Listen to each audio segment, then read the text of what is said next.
Good day, everybody, and welcome to another edition of the Military and Foreign Affairs Network. I am your host, the voice of reason. So look, as we speak, I am actually watching Sky News, and it says, breaking news, protests gather in Belfast.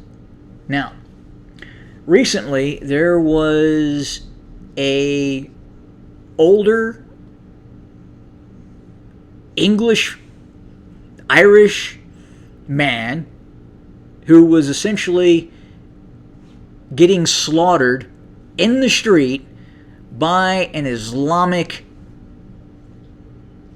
invader from the Sudan. Right? That's what happened.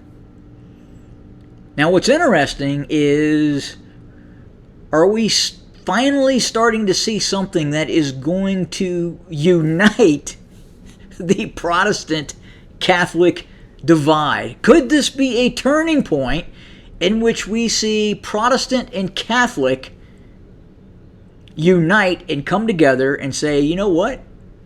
We are done with this.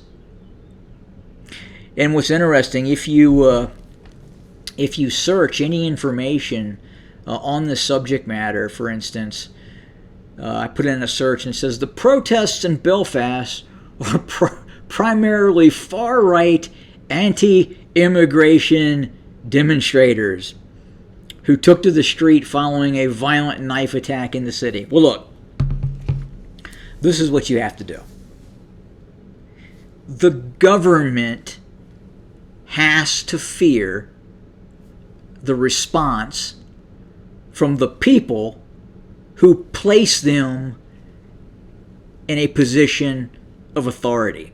If that government, who is in a position of authority, placed there by the people, and they are doing things that involve supporting groups of invaders who are brought into the country that kill your citizenry, you need a new government.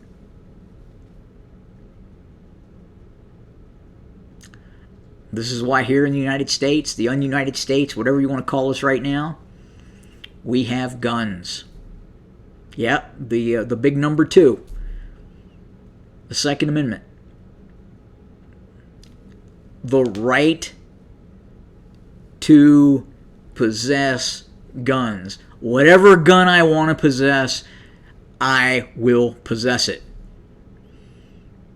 I would imagine right now, as these armored Range Rovers are plowing their way through the streets of Belfast, attempting to, what looks like, run over protesters, these quote-unquote far-right protesters that are, I mean, look, they have legitimate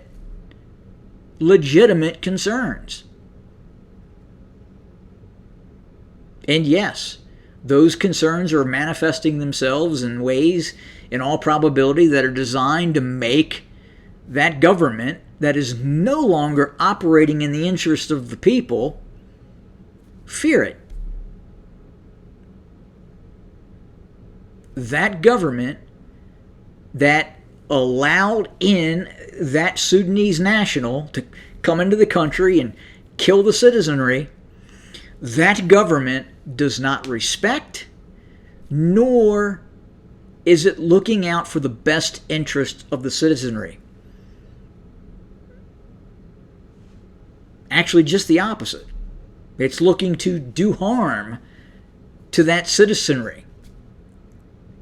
If we look what happened in the United Kingdom with that boy who was slaughtered a year ago, and now justice is finally being served. But again, you create this environment by bringing in these individuals,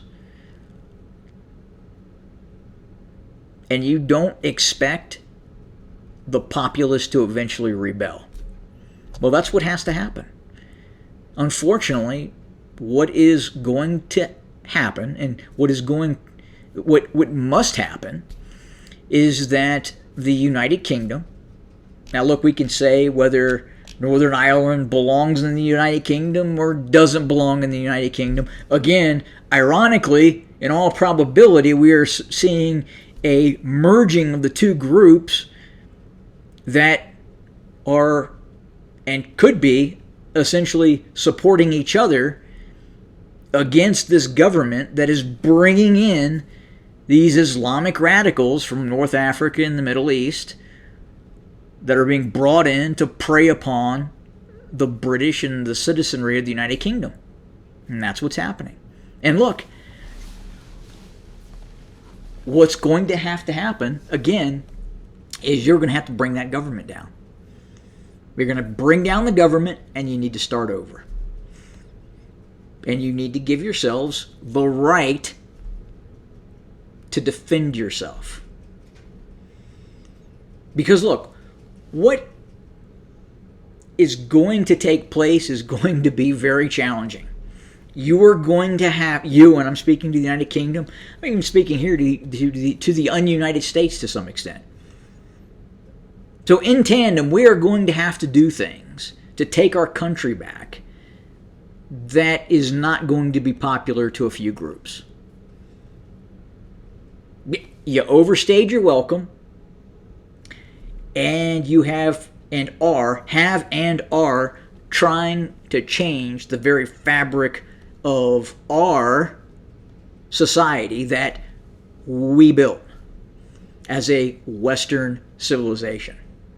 So again, remove the government, make that government and the current individuals that are in that government that are allowing these individuals into the country, they have to fear you. And right now, I think you're on the right track. You're on the right track. You got to break a few eggs to make an omelet. Have a good day.